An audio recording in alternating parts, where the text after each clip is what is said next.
الحمد للہ رب العالمین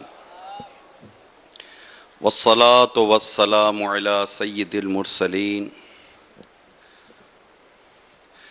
اما بعد فاعوذ باللہ من الشیطان الرجیم بسم اللہ الرحمن الرحیم الصلاة والسلام علیک یا رسول اللہ وعلى آلك وأصحابك يا حبيب الله الصلاة والسلام عليك يا نبي الله وعلى آلك وأصحابك يا نور الله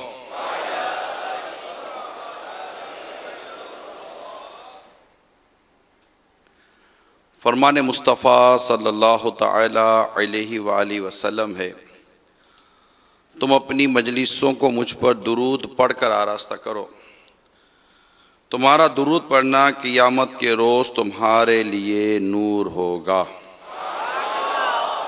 صلو علی الحبیب صلی اللہ تعالی علی محمد۔ میٹھے میٹھے پیارے پیارے اسلامی بھائیوں، اچھی نیتیں بھی کر لیجئے کہ اول تاخیر اللہ کی رضا کے لیے بیان میں شریک رہوں گا۔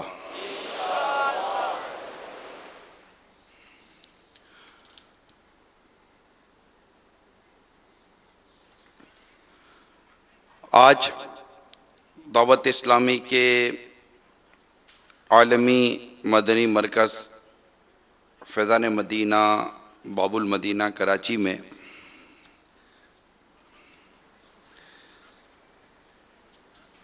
الحمدللہ معتکفین اسلامی بھائیوں کا سنتوں بھرا اجتماع ہے،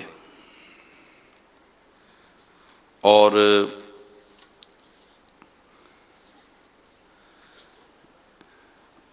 آج عصر سے لے کر رات دیر تک انشاءاللہ یہ اجتماع کا سلسلہ رہنے کی امید ہے، اور انشاءاللہ عشاء کے بعد بلکہ تو مغرب ہوتے ہی میرے اعلیٰ حضرت رحمت اللہ تعالیٰ علیہ کا جشن ولادت بھی شروع ہو جائے گا انشاءاللہ عز و جل۔ اور اس جشن ولادت کے موقع پر انشاءاللہ عشاء کی نماز پڑھتے ہی شیخ طریقت امیر اہل سنت کا جلوس رضویہ کا بھی سلسلہ ہوگا۔ تمام اسلام بھائی و عاشقان رسول انشاءاللہ اسے دیکھنے کی بھی سعادت حاصل کریں گے انشاءاللہ۔ صلو علی الحبیب صلی اللہ تعالی علی محمد۔ میں ابھی اوپر سیڑھی چڑھ رہا تھا، یہاں یہ چھوٹا سا زینہ ہے، 2-3 اسٹیپ ہیں، تو مجھے وہ رمضان المبارک کی یاد آ گئی کہ اسی طرح فجر کی نماز کے بعد یا عصر کی نماز کے بعد اوپر چڑھتے تھے، اور معتکفین چاروں طرف ماشاءاللہ اپنی بہاریں لٹا بھی رہے تھے اور مدنی بہاریں لوٹ بھی رہے تھے۔ آنن فانن دل میں خیال آیا کہ یہ سب کچھ ہو بھی جائے نا، رمضان نہیں ہے، رمضان چلا گیا، اس کی اپنی برکتیں تھیں، اس کی اپنی وہ کیفیت تھی، روزے میں ہوتے تھے، اور جو بھی وہ نیند آتی ہو، تھکن ہو، وقت بس یہ کہ بولنا ضرور ہے، آنا ضرور ہے، بیٹھنا ضرور ہے، سننا ضرور ہے، یہ کیفیت تھی۔ مزہ خوب رمضان میں آ رہا تھا واقعی۔ وہ ہوائیں، وہ فضائیں، وہ ماحول، وہ کیفیات یہ نہیں لائی جا سکتی، وہ رمضان کے ساتھ خاص ہے۔ بڑا درست فرمایا میرے آقا صلی اللہ تعالی علیہ وسلم نے، اگر میری امت جانتی کہ رمضان کیا ہے تو تمنا کرتی کہ سارا سال رمضان ہوتا۔ واقعی مزہ خوب رمضان میں آ رہا تھا۔ مسرت سے سینہ مدینہ بنا تھا، ہائے مزہ خوب رمضان میں آ رہا تھا، پرے رنج و غم کا اندھیرا ہوا تھا، مزہ خوب رمضان میں آ رہا تھا، مزہ خوب رمضان میں آ رہا تھا، فضائیں بھی کیا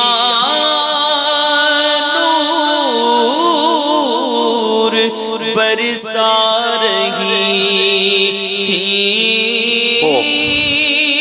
ہوائیں مسرت سے اٹھلا رہی تھی، سما ہر طرف کیف مستی بھرا تھا، مزہ خوب رمضان میں آ رہا تھا۔ ایک عجیب سی کیفیت ہوتی تھی، حالانکہ اس وقت ماہ رمضان میں بڑی کمزوری، زبان سوکھی، پیاس لگی، بھوک لگی والی کیفیت، مگر لطف تھا، سرور تھا، مغرب کا انتظار، مغرب سے پہلے دعا کا انتظار، پھر دعاؤں میں اچھا، پھر روز دعا ہوتی تھی نا، روز دعا ہوتی تھی۔ کسی کو کہو کہ روز دعا ہوگی آج، تو ہو سکتا ہے کہ شاید کوئی نہ بھی آئے۔ روز دعا ہوتی تھی، رونے والے روز روتے تھے، روزانہ روتے تھے، جیسے پہلے روتے تھے ایسے آخری روزے تک روتے رہے ہوں گے۔ کیفیت تھی، سما تھا، کیونکہ رمضان تھا، جنت کے دروازے کھلے ہوئے تھے، جہنم کے دروازے بند تھے، شیاطین قید تھے، اجر و ثواب بڑھا دیا گیا تھا۔ اب وہ نہیں ہے، بہت کچھ ہو سکتا ہے، یعنی آپ اس سے بڑا اجتماع کر سکتے ہیں ماہ رمضان سے۔ آپ 1 مہینے کے بجائے 2 مہینے کے لیے اسلام بھائیوں کو مسجد میں بٹھا لیں، آپ سب کچھ کر لیں، مگر وہ رمضان نہ ہوگا، وہ گھڑیاں نہ ہوں گی، وہ کیفیت نہ ہوگی، وہ سحر و افطار کی لذتیں، وہ سحر و افطار کے انتظار نہ ہوں گے، وہ راتوں کو جاگ جاگ کر اللہ کو یاد کرنا نہ ہوگا، وہ مغرب کے بعد اوابین اور سورہ ملک اور سورہ یاسین کی تلاوتیں سننے سنانے کا سلسلہ، یعنی یہ سے چاند نظر آتے ہی سب سما سونا سونا ہو جاتا ہے، واقعی سب سما سونا سونا ہو جاتا ہے۔ ماشاءاللہ ہمارے اسلامی بھائیوں نے نیت کی، کوشش کی کہ اب رمضان تو نہیں نہ لا سکتے نا، وہ تو ہمارے اختیار میں ہی نہیں ہے، وہ تو اب 11 ماہ کے بعد ہی آنا ہے، جب گزر جائیں گے ماہ 11، اس کی آمد کا پھر شور ہوگا۔ کیا میری زندگی کا بھروسہ؟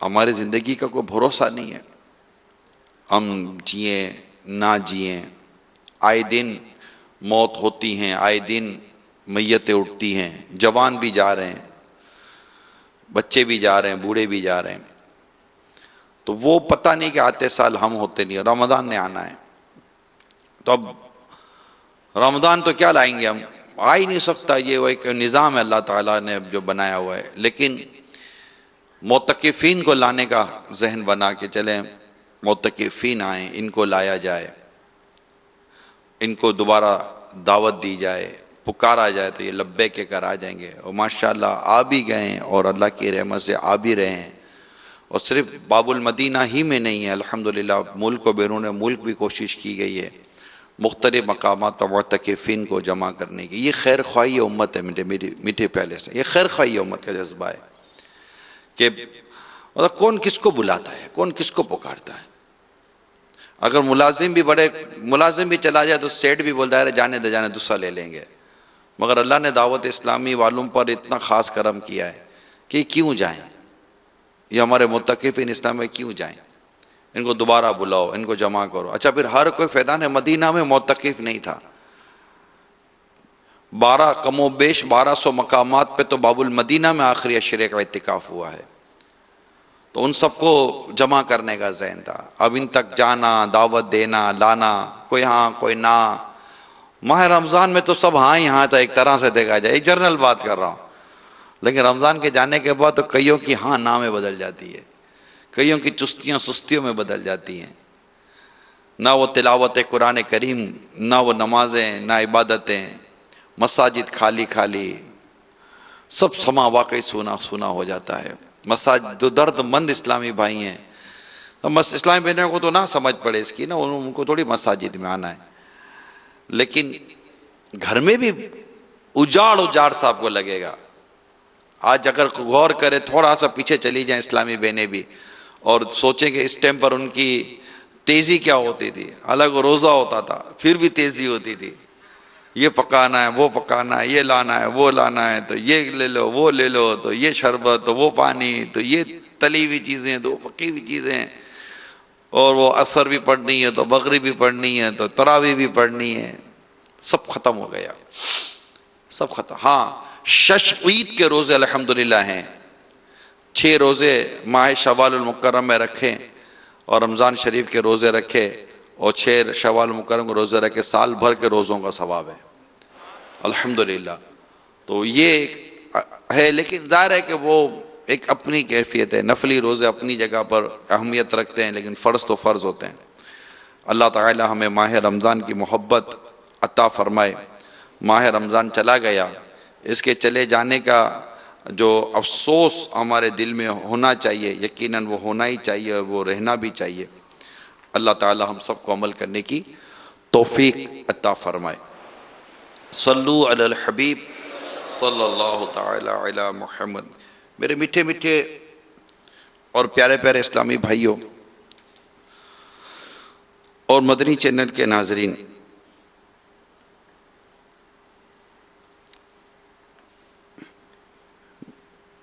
میرے پیارے رب عز و جل نے قرآن کریم میں کیا نہیں فرمایا، ہر شے کا علم قرآن پاک میں موجود ہے۔ آج میں آپ کو کچھ مدنی پھول بیان کرنے جا رہا ہوں، مدنی چینل کے ناظرین بھی ہیں، حاضرین بھی ہیں، بڑی توجہ کے ساتھ سنیے گا۔ اس میں گھر کے حوالے سے ہماری ذمہ داریاں بیان کی گئی ہیں۔ آج جو میں بیان کر ذمہ داریاں، اور ذمہ داریوں میں ہماری سوچ اور ہمارا عمل وغیرہ کیسا ہونا چاہیے، ان تمام چیزوں کا بیان جو میرے سامنے کسی حد تک کرنے کی کوشش کروں گا، اور یہ بڑا سمجھنے والا بیان ہے، اور اپنی زندگی میں اس کو امپلیمنٹ کروانا ہے۔ جو میں آج آپ کو میں نے کچھ اس کے حصے بنائے ہیں بیان کے، انشاءاللہ غروب آفتاب تک کا بیان کا سلسلہ ہے، تو اس کے کچھ حصے بنائیں کہ یہ ہے قرآن کریم میں، یہ ہے میرے سامنے سورہ طٰہٰ ہے، سورہ طلاق ہے، سورہ تحریم ہے، یہ 3 سورتوں کو الگ الگ، اس میں الگ الگ عنوانات جو کہ ایک دوسرے سے اگر ہم جوڑیں گے تو انشاءاللہ بھی جوڑتے بھی چلے جائیں گے، یہ انشاءاللہ آج میں آپ تک پہنچانے کی کوشش کروں گا۔ کئی اسلام بھائی موبائل فون استعمال کرتے ہیں بیان کے دوران، موبائل فون نکالتے ہیں، میسیجز چیک کرتے ہیں، فون کر رہے ہوتے ہیں، نظر آتے ہیں، ایسا مت کریں۔ موبائل فون اگر اللہ نے آپ کو ہمت دی ہے، توفیق دی، تو اس کے سوئچ آف کر کے جیب میں ڈال دیں، اور اللہ نے توفیق دی ہو تو پھر اسے دیکھے ہی نہ۔ اب پتہ ہے آپ گھر میں کہہ کر آئیں کہ میں جا رہا ہوں، اور آج ہمارا تربیت اجتماع ہے، اور اس طرح کر کے آپ نے سمجھایا ہوگا، کیونکہ موبائل فون کی وجہ سے آپ کی توجہ بٹے گی، آپ میسیجز چیک کریں گے، بات نکل جائے گی، اور جو سمجھنا ہے شاید ہو سکتا ہے وہ ہم سمجھ نہ سکیں۔ اچھا، ایک تعداد ہماری مسجد کے باہر بیٹھی ہے، میں ان کو اطلاع بتا دوں کہ زیادہ ثواب اندر میں، اگرچہ اندر کے مقابلے میں باہر زیادہ ہے، لیکن اگر جنت کی درجوں، جنت کی نعمتوں کا اگر تھوڑا سا آپ دھیان کریں گے تو آپ کو ہمت آئے گی، اور آپ باہر کے بجائے اندر بیٹھنے کو زیادہ پریفر کریں گے، کیونکہ اعتکاف کی نیت آپ کے اندر ہوگی۔ مسجد عین مسجد اندر ہے، باہر نہیں ہے، باہر فنائی مسجد ہے، تو آپ اندر آئیں، اندر آ کر بیٹھیں، عین مسجد کو ہمیشہ اہمیت دینی چاہیے، نہ کہ فنائی مسجد کو. وہ فنا ہی ہے. تو آپ جو باہر بیٹھے اسلامی بھائی، خیر خواہ اگر اسلامی بھائی وہاں ہوں تو پیار سے محبت سے انہیں اندر لائیں. اگر آپ کہیں گے ہم معتکف نہیں ہیں، ہم علم دین سیکھنا تو سب کے لیے اہمیت رکھتا ہے، سب کو اس بات کی اہمیت کا اندازہ ہونا چاہیے.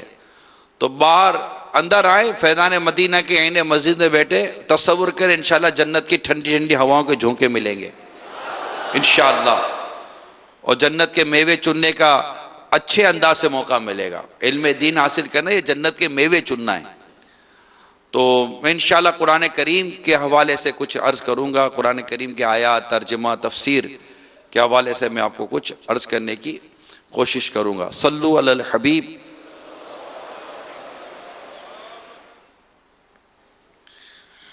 میرے رب عز و جل نے بڑے واضح طور پر اپنے گھر والوں کے حوالے سے کہ آپ اپنے گھر والوں کے لیے کیا کریں جو ارشاد عطا فرما ہے، اور وَأْمُرْ أَهْلَكَ بِالصَّلَاةِ کہہ کر کہ اور اپنے گھر والوں کو نماز کا حکم دو.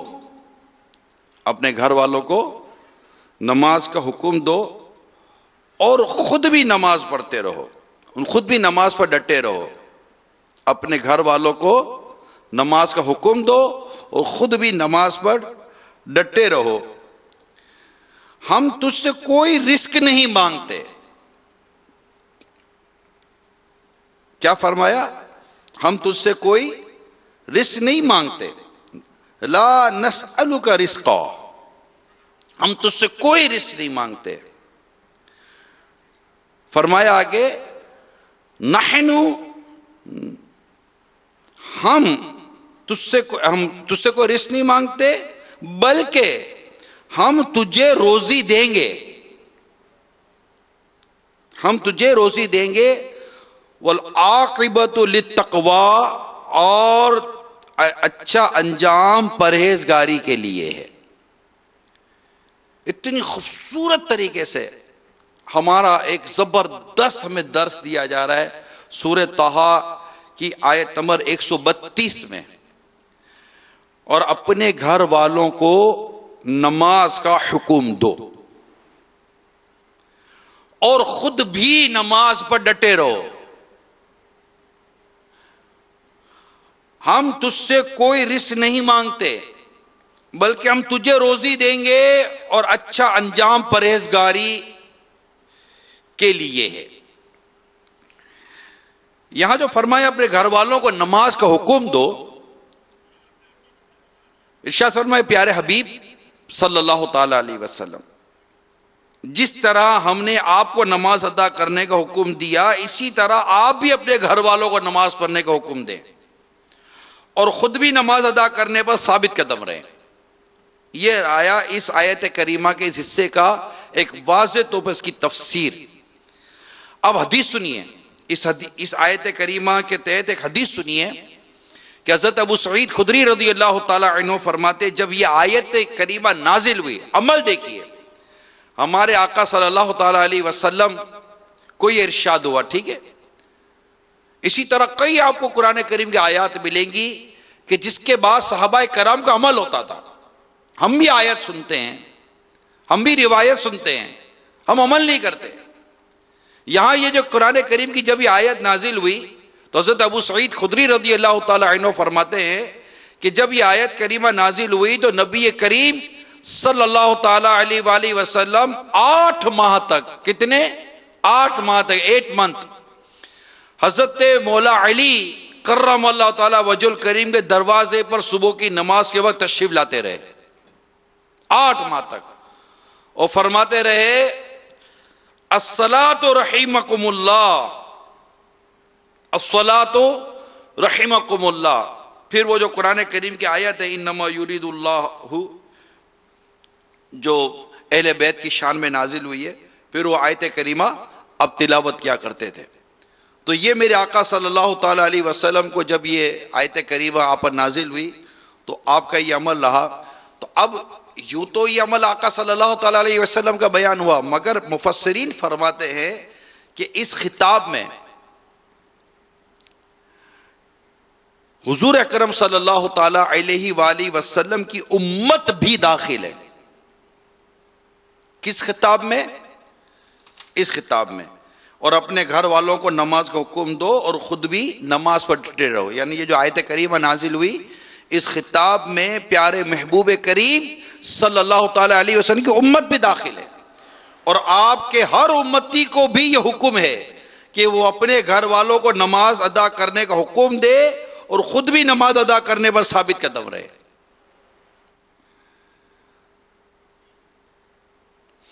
جیسے قرآن کریم میں ارشاد ہوا، انشاءاللہ اس آیت کریمہ کو بھی ہم اپنے موقع پر لیں گے.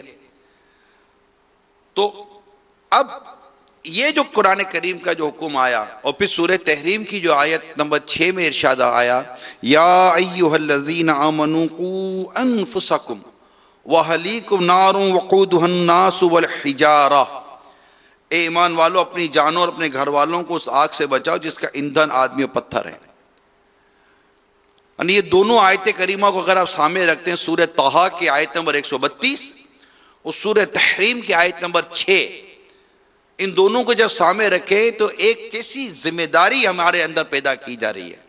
احساس ذمہ داری کا بیان آپ سمجھنے کی کوشش کریں کہ احساس ذمہ داری کس طرح ہمارے سامنے آتی ہے کہ ہمیں اپنے آپ کو بھی جہنم کی آگ سے بچانا ہے اور اپنے گھر والوں کو بھی جہنم کی آگ سے بچانا ہے. اگر آپ فی زمانہ یہ غور کریں کہ نماز کے معاملے میں ہمارا حال کیا ہے، یہاں جو سورہ طٰہٰ کی آیت نمبر 32 میں جو 132 میں جو ارشاد ہوا نماز کے حوالے سے کہ اپنے گھر والوں کو نماز کا حکم دو اور خود بھی اس پر ڈٹے رہو، تو اس وقت آپ اور ہم اپنے گھر کا حال دیکھیں کہ فجر کی نماز میں اگر میں کہوں کہ ایک اکثریت، ایک بڑی تعداد، پورے کے پورا گھر سویا ہوا ہے، پورے کے پورا گھر سویا ہوا ہے. بعض وہ بھی جو کہ اپنے طور پر نمازی بھی کہلاتے ہیں، فجر میں وہ بھی نہیں اٹھتے. بدقسمتی کیا، ہماری مسجدیں بتا رہی ہے نا، کیلکولیشن کے لیے مسجد موجود ہے. کیا سارے کے سارے گھر ہی میں نماز پڑھ رہے ہیں، مسجد میں کوئی آ نہیں رہا ہے؟ اور اگر جماعت واجب ہے اور مسجد میں کوئی نہیں آ رہا تب بھی گناہ گار ہے. بدقسمت ہے وہ شخص جو مسجد میں نماز اذان سنتا ہے، حی علی الصلاۃ حی علی الفلاح کی صدائیں سنتا ہے، فجر میں الصلاۃ خیر من النوم کی صدا ہے کہ نماز نیند سے بہتر ہے، اور وہ مسجد میں آتا نہیں ہے، نماز پڑھتا نہیں ہے، کوئی شرعی عذر اس کے پاس ہے بھی نہیں. اب غور کریں فجر کے اندر آپ کے یہاں علاقے میں مسجد کا کیا حال ہے. اب مسجد کا حال تو اپنی جگہ پر بیان کرنا ایک اپنی جگہ ایک موضوع ہے، مگر میرا یہاں سوال یہ ہے ناظرین اور ناظرین پر، یہاں تو اگر سوئے ہوئے نا، سارے سوئے ہوئے، 1 گھنٹے کے بعد یا 1.5-2 گھنٹے کے بعد، آج کل کے حساب سے خیر اسکولیں بند ہیں، میرا خیال ہے شاید موسٹلی اسکولیں بند ہیں آج کل، لیکن تو فجر کا وقت جیسے مثال کے باب المدینہ میں ایک ایگزامپل دے رہا ہوں 5:40 کے آس پاس ختم ہو رہا ہے، ٹھیک ہے نا. تو اب اس کے اگر اسکول کا ٹائم ہو تو تقریباً سمجھے کہ 7 بجے گھروں میں اٹھنا شروع ہو جاتے ہیں، 6:45-7 بجے. اس میں سارے اٹھ رہے ہیں، بچیاں بھی اٹھ رہی ہیں، بچے بھی اٹھ رہے ہیں، تو ماں بھی اٹھ رہی ہے، سارے اٹھ رہے ہیں. کوئی ادھر یونیفارم لے کے جا رہا ہے تو کوئی ادھر باتھ روم میں جا رہا ہوگا، تو کوئی ادھر بھاگ رہا ہوگا، تو ماں کچن میں بھاگ رہی ہوگی، تو بستروں پہ بھاگ رہی ہوگی، ادھر ابا جان کو اٹھایا جا رہا ہوگا، جلدی اٹھو موٹر سائیکل نکالو، بابا کو اسکول چھوڑنے جانا ہے. تو کوئی وین آ رہی ہوگی، تو کسی کا رکشہ آ رہا ہوگا، کسی کی ٹیکسی آ رہی ہوگی، کسی کی پرائیویٹ کار کا انتظام ہوگا، انٹرکم پہ باتیں ہو رہی ہوں گی، فون پہ باتیں ہو رہی ہوں گی، آوازیں لگائی جا رہی ہوں، سارا ہو رہا ہوگا. بھائی یہ سب کیا ہو رہا ہے؟ اسکول جانا ہے، اسکول جانا ہے. ارے خدا کے بندو، کبھی مسجد جانا ہے کہ آواز لگائی؟ اسکول میں جا کر تعلیم حاصل کرنی ہے، اس کی تم نے آواز لگائی. مسجد میں جا کر نماز پڑھنی ہے. فجر میں سب سوئے رہے. جو چیز تم پر فرض تھی اس ٹائم تم سو گئے، اور جو چیز تم پر فرض نہ تھی، یہ جو تقریباً میں جنرل بات کر رہا ہوں، یہ کو فرائض کی طرف نہیں بھاگ رہی ہوتی قوم. علم دین کے فرض ہونے کی صورت الگ ہے، لیکن میرے بات سمجھنے والے سمجھ رہے ہو کہ میں کس کانٹیکسٹ میں بات کر رہا ہوں. اس طرف سارے دوڑ رہے. ماں کی بھی آنکھ کھل گئی. ماں کی آنکھ تو کھلنی تھی نا، ماں کی آنکھ تو کھلنی تھی. ماں نے تو الارم رکھا ہی 7 بجے کا تھا. اس اللہ کی بندی نے تو 6 بجے کا یا مطلب فجر کا الارم رکھا کب تھا؟ اور رہے ابا جان نے 7 کا الارم تھوڑی رکھا تھا. ابا جان نے تو الارم رکھا تھا 8:30 بجے کا، کیونکہ اس کو تو 9:30 بجے گھر سے نکلنا تھا.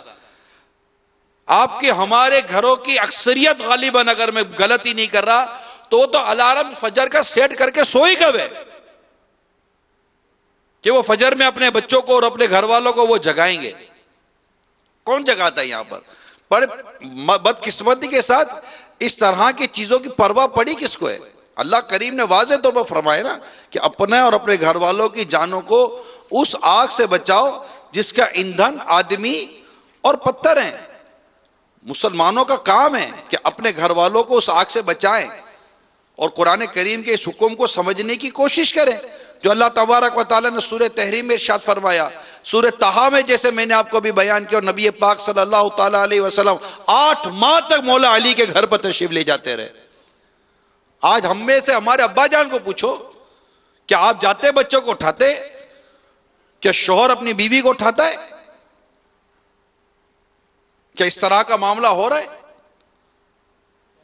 حالانکہ اس کے کتنے ثواب بھی ہیں، اس کے کتنے انداز بھی ہیں، مگر کون کرے؟ اپنے گھر والوں کو نیکی کی دعوت دینا. آج جو ہمارا موضوع ہے وہ محض یہ ہے کہ مجھے اپنی اور ساری دنیا کے لوگوں کی اصلاح کی کوشش کرنی ہے. تو آج اپنی ساری دنیا کے لوگوں کی اصلاح کی کوشش کا جذبہ ست کرو مرحبا. آپ کا میرا گھر، خود آپ اور میں، اور اس میں بنیادی طور پر نماز، کہ نبی پاک صلی اللہ تعالی علیہ وسلم فرمائے نماز میں میری آنکھوں کی ٹھنڈک ہے. نماز کی امپورٹنس اور نماز کی اہمیت پر تو آپ نے بیانات سنے ہوں گے. کتنی اہمیت ہے نماز کی، اس کے پڑھنے کے فوائد، اس کے پڑھنے کے فضائل دنیا اور آخرت کے، اور اس کے چھوڑنے کے نقصانات دنیا اور آخرت کے. یہ کوئی عام باشعور آدمی سے ڈھکی چھپی بات تو میں نہیں کر رہا، مگر یہاں نہ ہم اپنے آپ کو بچا پا رہے ہیں نہ اپنے گھر والوں کو بچا پا رہے ہیں. اور سورہ طٰہٰ میں واضح طور پر نماز کے حوالے سے ہمیں بھی حکم دیا، ہمارے گھر والوں کے لیے بھی ہمیں حکم دیا گیا، اور سورہ تحریم میں بھی واضح طور پر فرما دیا گیا ہے. مگر عمل، اے میرے میٹھے پیارے اسلام بھائیو، عمل کیسے ہوگا؟ تو یہاں جو فرمایا ایمان والو اپنے اور اپنے گھر والوں کو اس آگ سے بچاؤ، یعنی اے ایمان والو اللہ تعالیٰ اور اس کے رسول کی فرما برداری اختیار کر کے، عبادتیں بجا لا کر، گناہوں سے باز رہ کر، اپنے گھر والوں کو نیکی کی ہدایت اور بدی سے ممانعت کر کے، اور انہیں علم و ادب سکھا کر اپنی جانو، اپنے گھر والوں کو اس آگ سے بچاؤ جس کے ایندھن آدمی و پتھر ہیں.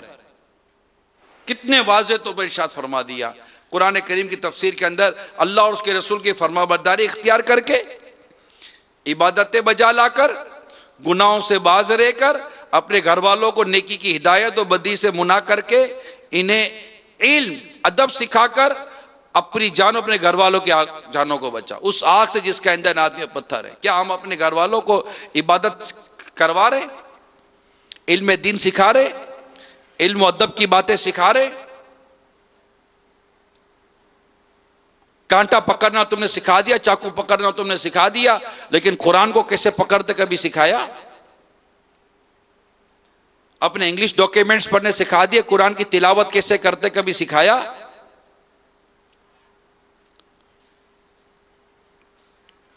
نہیں. عجیب و غریب دنیا ہے. اللہ کریم ہم سب کے حال پر رحم فرمائے اور ہمیں ان ارشادات پر عمل کرنے کی توفیق عطا فرمائے. مسلمان پر اپنی اصلاح کرنا میرے میٹھے پیارے سے بہت ضروری ہے. اپنی اصلاح، وہیں اہل خانہ کی اسلامی تربیت کرنا، اپنے گھر والوں کی. ہر کوئی اپنی فیملی پر غور کرے. اس وقت مدنی چینل کے ناظرین بھی، اسلامی بھائی اسلامی بہنیں بھی اپنی فیملیز پر غور کرے پلیز. بہت امپورٹنٹ ہے. میں یو کے جاتا ہوں نا، افریقہ گیا، یو کے گیا، یورپ گیا، اس طرح کے چند ممالک میں، اس طرح کے چند ممالک میں جب میں جانا ہوا، وہاں ایک عجیب کانسیپٹ ہے. وہاں اگر کسی کو دعوت دو نا، مثال کے طور پر سیٹرڈے سنڈے کی دعوت دیں، ہفتہ اتوار چھٹی ہوتی ہے، آج بھی سنڈے اتوار ہے، وہاں چھٹی ہوتی ہے. اور اس وقت وہاں بھی اگر کوئی مدنی چینل دیکھنے والے ہوں گے تو یہ وہاں کے لیے بھی ایک پک ٹائم ہے، کیونکہ تقریباً یو کے کا 5 گھنٹے کا فرق ہے. اس وقت 6:30 بج رہے. تو وہاں پر 5 گھنٹے پیچھے جائیں تو کتنے بجیں گے؟ 6:30 سے پیچھے جائیں تو 1:30 بج رہا ہوگا، ہے نا؟ تو یہ وہاں دیکھنے سننے کا ٹائم ہے، مطلب دوپہر کا وقت ہے وہاں پر، ہمارا شام کا وقت ہو گیا ہے۔ تو اسی طرح یورپ کی طرف چلے جائیں، اچھا امریکہ کی طرف جائیں تو امریکہ میں اس وقت صبح کے 6:30 بج رہے ہوں گے، تو وہ اس وقت ہو سکتا ہے ان کا سونے کا ٹائم ہوگا۔ لیکن ساؤتھ افریقہ کی بات کی تو وہاں پر اس وقت تقریباً 3:30 بج رہے ہوں گے دوپہر کے۔ ان کا بھی اس وقت جو دیکھنے والے ہوں گے ان کے لیے مدنی چینل دیکھنے کا ٹائم ہوگا، کیونکہ وہ سنڈے، تو سنڈے ان کا چھٹی ہے، فری ڈے۔ اب جب ان کو بلائیں کہ please give us time Saturday Sunday we held اجتماع، تو اس طرح کی وہاں کی جنرل پبلک دیکھتے ذمہ دار ہوتے ہیں، دعوت اسلامی کا مدنی کام کرتے ہیں، ان کی تو لائف ہی چینج ہو جاتی ہے، وہ ان کا مقصد ہی بدل جاتا ہے۔ لیکن میں جنرل پبلک کی بات کر رہا ہوں، جنرل عوام کی بات کر رہا ہوں، ان کا ایک جملہ ہوتا ہے، فیملی کو ٹائم دینا ہے، فیملی کو ٹائم دینا ہے۔ اچھا شام کو آ جائے، فیملی کو ٹائم دینا ہے۔ اچھا سیٹرڈے نہیں، سنڈے نہیں، چلے فلاں ٹائم آ جائیں، فلاں دن آ جائیں، فیملی کو ٹائم دینا ہے۔ ایک ہی جملہ، میجورٹی کی بات کر رہا ہوں، ایک ہی جملہ، family time, family time, family time. اب وہ کرے کیا؟ اب نکی کی دعوت دینی، کوئی لڑنا اولجنا تو ہوتا نہیں ہے۔ پھر اجتماع میں مجھے موقع ملا کہ فیملی ٹائم، فیملی ٹائم، تو میں نے ان کو عرض کی کہ فیملی ٹائم ٹھیک ہے، اپنے اور اپنے گھر والوں کو جہنم کی آگ سے بچانا ہے، گھر میں ٹائم دینا پڑے گا، ان کی تربیت کرنی پڑے گی، ان کی اصلاح کرنی پڑے گی، بیوی بچوں کو نیکی کی دعوت دینی پڑے گی۔ مگر آپ فیملی ٹائم کے نام پر کون سا ٹائم دے رہے ہیں؟ گھر پر کیا کر رہے ہیں آپ؟ تو ایک کام کریں، فیملی کو ٹائم کیسے دینا ہے یہ دعوت اسلامی میں ٹائم دے کر سیکھ لیں، پھر جا کر فیملی کو ٹائم دینا شروع کر دیں۔ بھائی ہم سے کم از کم دعوت اسلامی والوں سے یہ سیکھ لیں کہ فیملی کو ٹائم دینا کیسے ہے، ان کو سنت اور آداب سکھانے کیسے ہیں، انہیں کھانے پینے کے آداب سکھانے کیسے ہیں، انہیں فرائض و واجبات کا علم سکھانا کیسا ہے، اور اپنے آپ کو قرآن کریم کے ارشادات کے مطابق ڈھالنا کیسا ہے، یہ تو سیکھ لیں۔ یہی نہیں آ رہا ہوتا، آپ فیملی کو ٹائم دیتے کہ فیملی کے ساتھ آپ کیا کر رہے ہیں؟ گیمیں کھیل رہے ہیں، فلمیں دیکھ رہے ہیں، ڈرامے دیکھ رہے ہیں، بے پردگیاں ہو رہی ہیں، اجنبی گھروں پر دعوتیں ہو رہی ہیں، الٹی سیدھی حرکتیں ہو رہی ہیں، گھر میں کون سی اسلام و دین کے بارے میں تربیتیں ہو رہی ہیں؟ تو سمجھ تو لے فیملی کو ٹائم دینے کا کانسیپٹ، اسلامک کانسیپٹ کیا ہے۔ آپ تو کلچر وائز ٹائم دے رہے ہیں کہ وہاں کلچر ایسا ہے، لیکن اسلام آپ کے گھر میں ٹائم دینے، تربیت کرنے کے حوالے سے کیا ارشاد فرماتا ہے، یہ تو سیکھ لے دعوت اسلامی کے قریب آ کر، بدے ٹائم۔ اس سے بڑھ کر کیا اچھی بات میں اور کروں کہ آپ اپنے گھر میں ٹائم دیں، آپ کے بیوی، آپ کے بچے اور آپ کی فیملیز، یہ سارے مطلب کہ عورتیں اپنی جگہ پر، بچے اپنی جگہ پر، مرد اپنی جگہ پر، اگر یہ سارے اسلام و دین اور سنت و شریعت کے مطابق چلنا شروع ہو جائے تو سوسائٹی میں یہی تو لوگ ہیں۔ کوئی ایسا تھوڑی کہ گھر میں رہنے والی مخلوق الگ ہے، سڑک پر گھومنے والی مخلوق الگ ہے، کہ جناب صبح 7-8 بجے گے تو کوئی نئی مخلوق آتی ہے سڑکوں کے اوپر، اور وہ سڑکوں پر آ کر آفس اور مارکیٹوں میں جا کر وہ کام کاج کرتی ہے، خرید و فروخت کرتی ہے۔ ایسا تو ہے نہیں، یہی گھر کے ہی لوگ ہیں جو باہر نکلتے ہیں، تو جو سی عادتیں ہوتی ہیں وہ عادتیں باہر بھی ظاہر ہو رہی ہوتی ہے۔ اگر گھر والوں کی اصلاح ہو گئی، عورتوں کی اصلاح ہو گئی، مردوں کی اصلاح ہو گئی، بچوں کی اصلاح ہو گئی، بچیوں کی اصلاح ہو گئی، ان کی اسلام، دین اور قرآن و حدیث کے مطابق تربیت ہو گئی، ایمانداری کے نام پر، دیانتداری کے نام پر، حیا کے نام پر، شرم کے نام پر، فرض علوم کے نام پر، نمازوں کی پابندی کے نام پر، اگر ان کی گھر میں اصلاح ہو جاتی ہے اور گھر کا مرد، گھر کا بڑا، گھر کا سربراہ اگر اپنی ذمہ داری نبھا لیتا ہے اور ان کی اسلام و دین کے بارے میں تربیت کر لیتا ہے، تو جناب تبلیغ اور دین کا تو بہت بڑا کام تو گھر میں ہو ہی گیا نا۔ مگر یہ نہیں ہو رہا، یہ نہیں ہو رہا۔ احساس دلانا ہے کہ کتنی بڑی ذمہ داری ہے گھر بار کے حوالے سے آپ کی اور ہماری، کتنی بڑی ذمہ داری ہے۔ اور حدیث سے غور کرے، اہل خانہ کی اسلامی تربیت، اہل خانہ کی اسلامی تربیت اور ان سے احکام شریعہ پر عمل کروانا، اس کے متعلق میں آپ کو کچھ حدیثیں سناتا ہوں۔ حضرت عبداللہ بن عمر رضی اللہ تعالی عنہما سے روایت ہے، رسول پاک صلی اللہ تعالی علیہ وآلہ وسلم نے ارشاد فرمایا، تم میں سے ہر شخص نگہبان ہے اور ہر ایک سے اس کے ماتحتوں کے بارے میں سوال کیا جائے گا۔ چنانچہ حاکم نگہبان ہے، اس سے اس کی رعایا کے بارے میں پوچھا جائے گا۔ یعنی جو ارباب اقتدار ہوتے ہیں نا، حکومتی لوگ ہوتے ہیں، گورنمنٹ، جو یہ قیادت اقتدار والے جو ہوتے ہیں، ان سے ان کی رعایا کے بارے میں پوچھا جائے گا۔ رعایا عوام جو ان کے زیر ماتحت، ان کی ریاست میں جو عوام رہتی ہے، ان سے پوچھا جائے گا ان کے بارے میں۔ آدمی اپنے اہل خانہ پر نگہبان ہے، اس سے اس کے اہل خانہ کے بارے میں سوال کیا جائے گا۔ عورت اپنے شوہر کے گھر میں نگہبان ہے، اس سے اس کے بارے میں پوچھا جائے گا۔ خادم اپنے مالک کے مال میں نگہبان ہے، اس سے اس کے بارے میں سوال ہوگا۔ آدمی اپنے والد کے مال میں نگہبان ہے، اس سے اس کے بارے میں پوچھا جائے گا۔ الغرض تم میں سے ہر شخص نگہبان ہے، اس سے اس کے ماتحتوں کے بارے میں سوال ہوگا۔ بخاری شریف کی یہ میں نے حدیث بیان کی ہے، اس حدیث پاک پر غور کریں، اسلام کی خوبصورتی پر غور کریں۔ میں آپ کے سامنے ایک بڑا خوبصورت ترین مدنی پھول بیان کرنے جا رہا ہوں۔ اسلام کی خوبصورتی پر غور کریں۔ غیر ذمہ دار شخص جو ہے نا، یہ کسی کام کا نہیں ہوتا۔ اسلام وہ خوبصورت اور پیارا اور عمدہ دین ہے، اس نے اپنے ماننے والے کو غیر ذمہ دار چھوڑا ہی نہیں ہے۔ آپ اسلام قبول کریں، اسلام تمہیں ذمہ دار دے، ایسی ذمہ داری اسلام قبول کرتے ہی مل گئی۔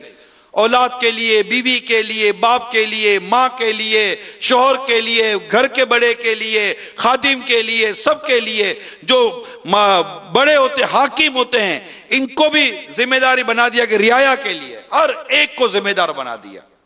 اب نبھاؤ اپنی ذمہ داری۔ اب سوال یہ کہ میری ذمہ داری ہے کیا، میں نبھاؤں کیسے؟ یہ سیکھنا ہے، یہ سیکھنا ہے کیسے نبھانی ہے ذمہ داری۔ سوال ہوگا کہ اگر تم حاکم ہو، تم کو حکومت ملی، تمہیں اقتدار ملا ہے، تو بتا تم نے رعایا کے ساتھ کیا کیا۔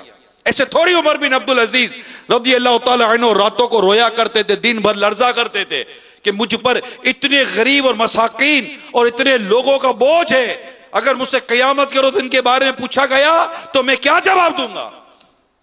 یعنی میں غور کرتا ہوں کہ ایک وقت تھا، سیدنا عمر بن عبدالعزیز رضی اللہ تعالی عنہ جیسا مجدد، اسلام کے پہلے مجدد، اتنے بڑے عالم، اتنا بڑا مقام و مرتبہ، فاروق ثانی جنہیں کہا گیا رضی اللہ تعالی عنہ، اتنی بڑی ہستی کہ وہ مالک اقتدار ملنے پر رو رہے ہیں کہ مجھے اقتدار مل گیا۔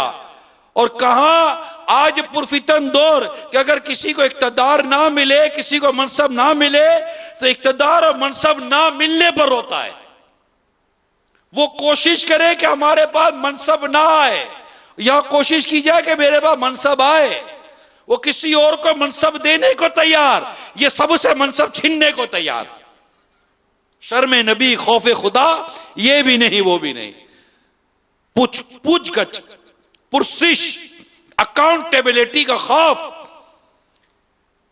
اگر یہ ہونا تو انسان بڑی بڑی چیزیں اگنور کر دے۔ نہیں بھائی نہیں، ایک آدمی ہے اس کو امانت نہیں سنبھالنے آتی، تو وہ اگر اس کو امانت کا خوف ہوگا کہ مجھ سے امانت ضائع ہو جائے گی اور میں قیامت کے روز اپنے رب کے بارے میں، رب کی بارگاہ میں کیا جواب دوں گا، وہ امانت کے پیسے کیسے لے گا آپ سے کہ نہیں میں نہیں سنبھال سکوں گا، مجھے آتا ہی نہیں ہے سنبھالنا، میں میرے اپنے پیسے سنبھلتے نہیں ہیں مجھ سے، میں تمہارے پیسے کہاں سے سنبھالوں گا۔ ایک مثال دے رہا ہوں میں آپ کو۔ ارے جو اپنی اصلاح نہیں کر سکتا وہ قوم کی اصلاح کیا کرے گا؟ جو خود کو نہیں سدھار سکتا وہ دنیا کو کیا سدھارے گا؟ جو خود کو نہیں بدل سکتا وہ دنیا کو کیا بدلے گا؟ سیکھنا اور احساس ذمہ داری کا ہونا، فیلنگ آف رسپانسبلٹی، اپنی ذمہ داری کو فیلنگ کرنے کی طبیعت پیدا کیجیے. میری ذمہ داری کیا ہے؟ بھلے نگران ہیں آپ بڑے منصب پر فائز ہیں، چاہے وہ دعوت اسلامی سے آپ کا تعلق ہے یا آپ کہیں سے بھی. میں مسلمانوں سے بات کر رہا ہوں، عاشقان رسول سے بات کر رہا ہوں، عاشقان صحابہ اور اہل بیت سے بات کر رہا ہوں. آپ سمجھیے پلیز، اللہ مجھے بھی سمجھ کی توفیق عطا فرمائے کہ تم سے تمہارے ماتحت کے بارے میں پوچھا جائے گا. اب یہ پورا فیملی کا ایک بیان بھی ہو گیا نا. آپ دیکھیے کہ بیوی، شوہر، ہر ایک کے بارے میں الگ الگ حدیث پاک میں بیان کیا گیا. پھر اس کی شرح الگ ہے. اگر اس کی شرح پڑھیں گے تو مزہ آ جائے. تو قو انفسکم واہلیکم، اپنے اپنے گھر والوں کو. قو انفسکم واہلیکم، قو انفسکم واہلیکم، اپنے اپنے گھر والوں کو، اپنے اور اپنے گھر والوں کو بچاؤ اس آگ سے جس کا ایندھن آدمی اور پتھر ہے. جہنم کی آگ سے خود کو بچانا ہے. حضرت عبداللہ بن عمر رضی اللہ تعالی عنہما سے روایت ہے، سرکار دو جہاں صلی اللہ تعالی علیہ وسلم نے ارشاد فرمایا اپنی اولاد کو 7 سال کی عمر میں نماز پڑھنے کا حکم دو. میں حدیث پاک کا مضمون، حدیث پاک کا پورا خلاصہ جو آتا ہے وہ اس انداز پر بیان کرتا ہوں کہ اپنی اولاد کو 7 سال کی عمر میں نماز پڑھنے کا حکم دو، اور جب وہ 10 سال کا ہو جائے تو انہیں سختی کے ساتھ نماز پڑھاؤ اور ان کے بستر الگ کر دو. کتنا فیملی بیان ہے. روایت سنیے. گھر اپنی اور اپنی اولاد کو 7 سال کی عمر میں نماز کا حکم دو. پورا تربیت کا ایک وہ بیان کر دیا کیسے تربیت کرنی ہے. ایک اور حدیث سنیے. دیکھیں گھر والوں کے حوالے سے حدیث میں کیسی تربیت کی گئی ہے. یہاں اپنے بچوں کے لیے بیان ہوا جو میں نے آپ کو دوسری حدیث بیان کی نا. اوپر تو بہت سو کے لیے بیان ہو گیا جو پہلی حدیث میں نے بیان کی. دوسری حدیث بیان کی، اس میں بچوں کی خاص تربیت کا خاص انداز بیان کیا گیا. اب تیسری حدیث میاں بیوی کے بارے میں ہے. حدیث پاک میں ہے کہ اللہ تبارک و تعالی اس شخص پر رحم فرمائے تو رات کو اٹھ کر نماز پڑھے اور اپنی بیوی کو بھی نماز کے لیے جگائے، اور اگر وہ نہ اٹھے تو اس کے منہ پر پانی کے چھینٹے مارے. اللہ تعالیٰ اس عورت پر رحم فرمائے جو رات کے وقت اٹھے پھر نماز پڑھے اور اپنے شوہر کو جگائے، اور اگر وہ نہ اٹھے تو اس کے منہ پر پانی کے چھینٹے مارے. اچھا اب یہاں پانی کے چھینٹوں کی وضاحت بہت ضروری ہے ورنہ گھر میں ہو جائے گی لڑائی. پانی کے چھینٹے مارنے کی اجازت کی صورت بیان کر رہا ہوں میں. جب جگانے کے لیے ایسا کرنے میں خوش طبعی کی صورت بنتی ہو، لڑائی نہیں، خوش طبعی کی صورت بنتی ہو، ایک ہلکے پھلکے مزاح کی صورت جس کو کہتے ہیں، یا دوسرے نے ایسا کرنے کو کہا کہ میں نہ اٹھوں تو میرے چہرے پر چھینٹے مار دینا. چھینٹوں سے بندہ اڑ جاتا ہے، آپ کو بھی پتا ہے کہ اگر چہرے پر پانی کے تھوڑے چھینٹے مارے تو آدمی کی آنکھ کھل جاتی ہے. تو دیکھیں ان دونوں کے لیے کیا ہوا، اللہ تعالیٰ اس پر رحم فرمائے. کتنی خوبصورت بات ہے. گھر والوں کے لیے ہماری فیلنگ چینج ہے. ہم نے اپنی زندگی کا مقصد کیا بنا ہے؟ گھر والوں کو کما کر دینا ہے. اے میرے پیارے میٹھے اسلامی بھائیوں، کما کر دینا، رزق لانا، رزق کمانا، یہ ایک اپنی جگہ پر ہے، اس کا ایک اپنا ٹاپک ہے. اور جو شروع میں نے قرآن کریم کی آیت کریمہ کو آپ کا جو سامنے حوالہ کیا، اس پہ واضح تو اللہ تعالیٰ نے بیان، ہم تم سے کوئی رزق نہیں مانگتے بلکہ ہم تمہیں رزق دیتے ہیں. اور وہاں پرہیزگاروں کے لیے بڑی خوبصورت بات بیان کی گئی ہے. اور توکل کرنا ہے. تو رزق کے معاملے میں ہم لوگ بہت ون سائڈ ہیں. ہمارا کام ہی ایک ہے کہ ہم پیسے کما کر ہم تھک جاتے ہیں. ہم صبح 7 بجے 8 بجے ہمیں نکلنا ہے، کام کاج کرنا ہے، رات کو گھر آنا ہے، تھک گئے، اور اب لے دے کر یہ رہ گیا موبائل فون. اب تھکے باہر نیٹ یوز کر نہیں رہے تھے، گھر میں آئے تو نیٹ کھولا، نیٹ کھولنے کے بعد لگ گئے، اور وہ اس میں 1.5-2 گھنٹے 3 گھنٹے نکل گئے، اور یہ گئے سو گئے، پھر اٹھے، نہ نماز کا خیال، نہ بیوی بچوں کا خیال، نہ تربیت کا خیال۔ ہاں بعض ایسے ہوتے جنہیں وہ بہت زیادہ ایجوکیشن فوبیا ہو جاتا ہے، اور ان کو نارملی طور پر لوگ کہتے ہیں بہت کانشیس لوگ ہوتے ہیں تعلیم کے معاملے میں۔ پھر وہ آئیں گے تو ہاں بیٹا کیا ہوا اسکول کا، تو اسکول کی کتابیں کھولیں گے، سوشل اسٹڈیز کھولیں گے، سائنس کھولیں گے، کیمسٹری کھولیں گے، دیگر میتھمیٹکس کھولیں گے، الجبرا کے فارمولیز کو حل کر کے دیں گے۔ زبر زیر پیش کا پتہ اس کو بھی نہیں ہے، نہ اس کو ہے، تنوین کس کو بولتے ہیں نہ اس کو پتہ ہے نہ اس کو پتہ ہے، ایکس کا فارمولا کیسے حل ہوگا، زیڈ کا فارمولا کیسے حل ہوگا، جیومیٹری کیسے ڈیل کی جائے گی، ڈی کس کو کہتے ہیں، کمپاس کسے کہتے ہیں، سب پتہ ہوگا۔ نہ تنوین کا قانون پتہ ہے، نہ ترقی کو نہ مطلب کوئی وہ گنہ کا قانون پتہ ہے، نہ اخفاء کا قانون پتہ ہے، نہ اظہار کا قانون پتہ ہے۔ وہ بولے گا یہ کون سا قانون ہے، کس ملک میں ایسا قانون ہے؟ یہ ملک کا قانون نہیں ہے، یہ قرآن کا قاعدہ ہے۔ حضرت قرآن کا قاعدہ ہے جو تم کو نہیں آتا، تم کو جیومیٹری، الجبرا، اچھا باپ کو آتا نہیں ہے تو ماں کے پیچھے پڑ جائے گا، کچھ پڑھایا نہیں پڑھایا اس کو، یوں۔ اچھا ماں بھی بولے میرے کو کون سا پڑھنا آتا ہے، تو یہ جو 10,000 روپے کا جو ٹیچر رکھا ہے اس کا کیا، اس کو کون دیکھتا ہے؟ دن رات محنت کرتا۔ ارے ابا جان محنت کرتے ہو، چاچا جان محنت کرتے ہو، وہ آپ کو گھر والوں کا خرچہ پانی چلانا ہے، میں اس کا انکار کہاں کرتا ہوں، لیکن جو تربیت اسلام و دین کہہ رہا ہے وہ کب کرو گے؟ خود کب سیکھو گے؟ اپنے بچوں کو کب سکھاؤ گے؟ آپ کے بچوں کی امی کو کب سکھاؤ گے؟ کوئی یہ ذمہ داری نہیں ہے؟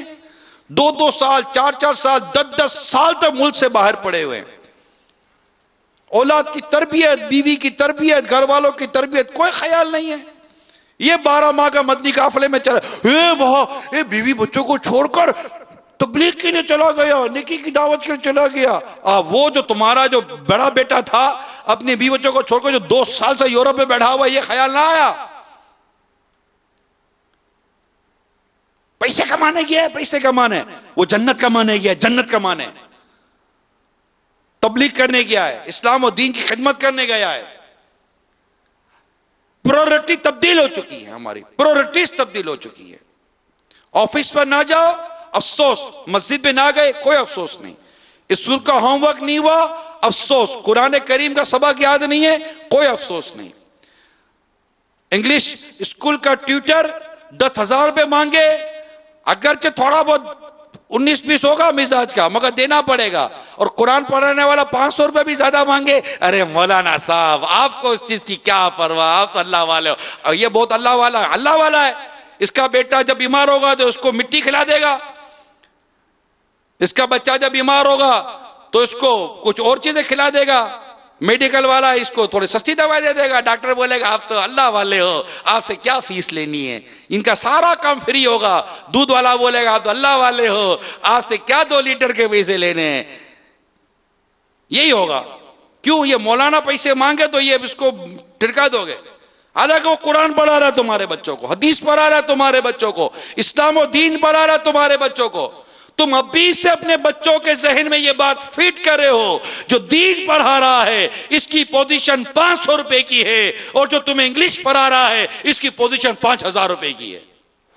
ابھی سے ہم اپنے بچوں کے دماغ میں یہ بات فیٹ کر رہے ہیں، جو تمہیں قرآن پڑھا رہا ہے میں کبھی تم سے آ کر نہیں پوچھوں گا کہ تمہارے قاری صاحب نے تمہیں کیا پڑھایا ہے، مگر جو تمہیں دنیا کی تعلیم دلا رہا ہے سنو، میں روز آ کر تمہارا بیگ کھولوں گا اور پوچھوں گا کہ تمہارے سر نے تمہیں کیا پڑھایا ہے۔ تمہیں جو قرآن پڑھا رہا ہے میں کبھی آ کر تمہارا قرآن کھول کر نہیں پوچھوں گا کہ مجھے قرآن کھولنا ہی نہیں ہے، میں خود نہیں پڑھ سکتا، تم سے کیا پوچھوں گا کہ بتاؤ قاری صاحب نے کہاں سے کہاں تک سبق سنایا، یہ 4 لائنیں مجھے بھی سناؤ کہ تمہیں قاری صاحب صحیح پڑھا کر گئے یا نہیں گئے۔ مگر یاد رکھنا تمہارا وہ بیگ تو تم سے بھی نہیں اٹھتا، وہ میں ضرور تمہارا بیگ کھولوں گا اور تم سے پوچھوں گا۔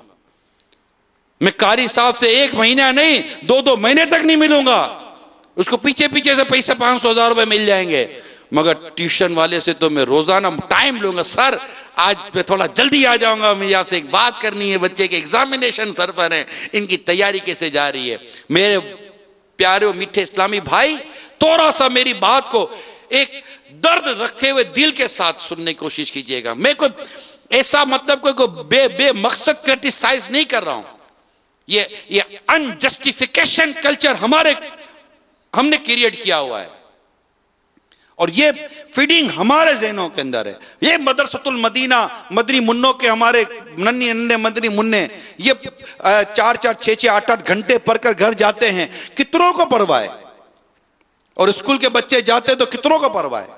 مدرسے کی چھٹی کر جائیں تو کتنے ماں باپ کو پرواہ ہے؟ اسکول کی چھٹی کر جائے تو کتنے ماں باپ کو پرواہ ہے؟ یہ سب کیا ہو رہا ہے؟ ہم اس طرح ایک خوبصورت اور ایک اسلامی معاشرہ ڈیولپ کر پائیں گے؟ ہم اپنی نسلوں کے ذہنوں میں اپنے بچوں کے دماغ میں کیا ڈال رہے ہیں؟ بیوی کو ہی پتا ہے کہ اگر دینی تعلیم نہ ہوئی تو اس کے باپ کو کوئی پرواہ نہیں ہوگی. اصل تو ہوگی میری کلاس تب ہوگی جب میں خود اس کی ہوم ورک کی کاپیاں چیک نہیں کروں گی. اسکول میں جا کر روزانہ یا ہفتے میں ایک دفعہ ماں باپ جا کر ٹیچر سے بحث کرتے ہیں. کبھی قاری صاحب سے جا کر بات کی ہے کہ بچہ کیوں نہیں پڑھتا؟ نہیں. اگر اسکول میں صحیح نہ پڑھے تو بچہ کمزور ہے. قاری صاحب صحیح نہیں پڑھا پا رہے، وہ نہیں پڑھ پا رہا تو قاری صاحب صحیح نہیں ہے. میرا بچہ تو بہت انٹیلیجنٹ ہے، دیکھو اس کو اسکول میں کتنے نمبر آئے. تو ابا جان نمبر تو آئیں گے نا. آپ روزانہ جو اس کو ٹائم دے رہے ہو، اس کے ہوم ورک کو چیک کر رہے ہو، 10,000 کا ٹیچر رکھ رہے ہو، 8 گھنٹے اسکول میں پڑھ رہا ہے. 8 گھنٹے اسکول کی پڑھائی، 2 گھنٹے ٹیوشن کی پڑھائی، 2 گھنٹے آپ کی پڑھائی، کل ہے کتنے گئے؟ 12 گھنٹے تک تو آپ اس کو پڑھا رہے ہو. پھر کہتے ہو کہ جناب اس کے اسکول میں اتنے اچھے نمبر آ گئے، قرآن کیوں نہیں صحیح پڑھ رہا؟ قرآن آدھا گھنٹہ پڑھ رہا ہے، اس کے بعد پورا دن قرآن نہیں کھول رہا، اس کے بعد پھر قاری صاحب کے بعد اگر آدھا گھنٹہ پڑھ رہا ہے. کہاں سے اس کی دینی تربیت اور قرآن کی تربیت درست ہوگی؟ اگر یہ کلچر نہیں ہے تو آپ مجھے کہیں کہ بھائی عمران تم غلط بات کر رہے ہو. کیلکولیشن میری اوپر نیچے ہو سکتی ہے، گھنٹے میرے اوپر نیچے ہو سکتے ہیں، لیکن جو جنرل میسج پہنچانے کی جو میں بات کر رہا ہوں، میں نہیں سمجھتا کہ آپ مجھ سے ڈینائی کریں گے. اگر آپ کو لگتا ہے کہ میں کسی جگہ پر درست کہہ رہا ہوں تو براہ کرم ہاتھ اٹھا کر آپ میری تائید کریں. یہ ہے نا کلچر؟ تو قوا انفسکم واہلیکم نار وقودها الناس والحجارہ، اس پر عمل، اور اپنے گھر والوں کو نماز کا حکم دو اور خود نماز پہ ڈٹے رہو. اس پر عمل کیسے ہوگا؟